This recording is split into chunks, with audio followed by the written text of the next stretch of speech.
The makers of the original feature film m.a.s.h, which first set us all laughing in 1970, could have had little idea that they had spawned a progeny which is still with us 10 years later.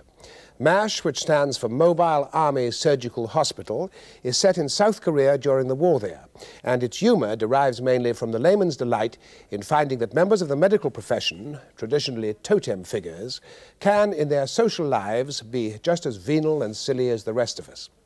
The action revolves around two surgeons, Hawkeye and BJ, who are always trying to fiddle extra comforts for themselves. In this week's episode, they have obtained a canvas bath from Abercrombie & Fitch, and they're now desperately trying to keep its existence a secret. Oh, you little devils! I've a good mind to baptize you both in dirty water. Good work, Beej. That's really keeping them out. Forgive us, Father, for we wanted you to know not what we do. Graham Chapman, is m.a.s.h your kind of humour? Yes, I like m.a.s.h. I think it's amazing, incidentally, that they've managed to keep up such a high standard of writing and performance over, I think there are more than 150 episodes now, which is fantastic. Also, it's one of the few programmes that doesn't have dubbed-on laughter from a studio audience, or non-existent audience, in some cases, programmes these days. I like that.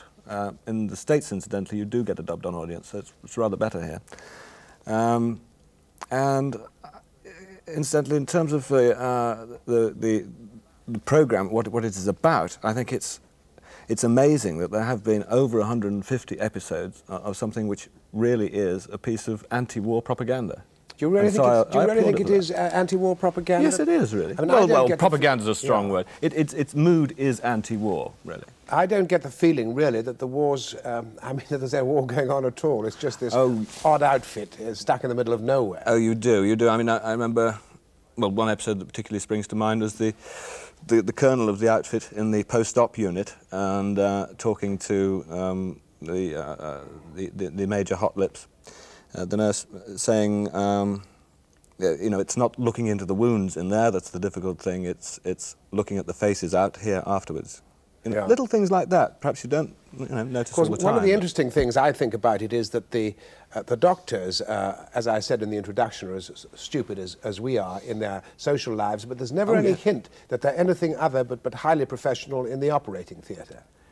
Yes, actually, in the early part of one series, Frank Burns was suspect once or twice for medical, poor surgical technique.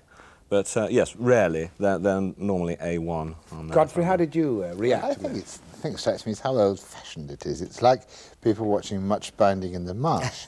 It's, to me, what strikes me is the way the Americans, you know, will love to go back to that wonderful period when they were winning wars and there was lots of ice cream and there weren't any Viet Cong beating them up. And it seems to me to exist in a timeless idyll when America rules the waves, as it were. Alan? I agree with Graham, actually. I'm a m.a.s.h addict. I haven't watched all 150 episodes, but I think most of them. I think it is occasionally very funny, often very moving. And I agree with Graham. I think it's a massive statement against the futility of war. It isn't crude propaganda, but it's very, very effective. Incidentally, I'm sure nobody reads it as that, do they? When they sit down, they look at it. I hope that creeps across subtly, though. No, I don't know. I think it's just highly professional. New York and Los Angeles, professional comic writers, you know, with their people got up in a particular kind of drag. No, but it could be anything else. Having been one of those kind of professional comic writers for situation comedies in this country, I know that writers do try to get their own points of view into shows, otherwise there's no point in being a writer. But does dressing everybody up as soldiers or as military it's there because make it an anti-war gesture? It is anti-war because constantly it is pointing out the futility and the stupidity of war. There's one character in it who's constantly trying to get out of the army, sees the futility of having armies. Yes, I think that it's perhaps wrong of us to think that because something is funny, and that it's comic, that it can't make very serious points. And it does make a very serious point. Incidentally, I'm sorry, as an old m.a.s.h addict, that in that clip we didn't see the man I think is the great character in the series, and that's Corporal Radar, the orderly room clerk, who I think is not only an extremely funny character, but very often very, very moving. I mean, the only time I've been near to tears watching m.a.s.h, I think, is in some of the episodes involving radar. Yes, Thank you all very much.